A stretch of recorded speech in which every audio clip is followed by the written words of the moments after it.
Once in a while, we find common ground with liberals. It takes a lot of hard work, and convincing, but occasionally a few of them see reason and work to support conservatives. Such was the case when a very important law was passed in the Senate Foreign Relations Committee. One that will save lives and fight terrorism. From Free Beacon. Legislation that would cut U.S. funding to the Palestinian Authority until it stops payments to terrorists and their families passed through the Senate Foreign Relations Committee with bipartisan support. The bill passed through the committee in a 17-4 vote. It was supported by all of the Republican members of the committee, including Senator Marco Rubio, R., Florida, an original co-sponsor of the bill, and 6 of the Democrats, Senators Ben Cardin, MD, Bob Menendez, NJ, Tim Kaine, Virginia, Ed Markey, Mass, Chris Coons, Dell, and Jean Shaheen, NH.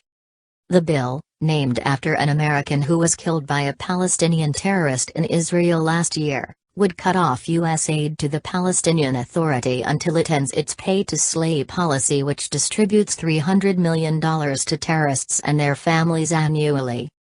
The committee members also approved an amendment to the bill that would create an escrow account for the money that is being withheld from the Palestinians as a result of the law.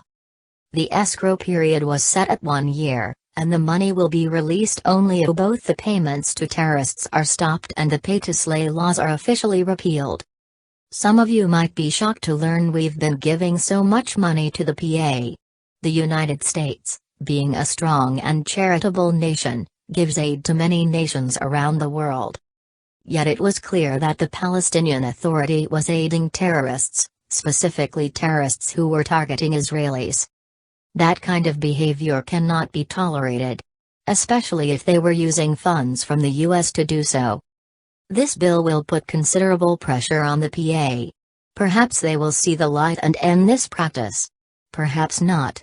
But either way, we can be sure that U.S. dollars aren't going to murderers. The fact that a few Democrats voted in favor of the law is a good sign. They have been fighting the president tooth and nail, proving that they do not have America's best interests at heart.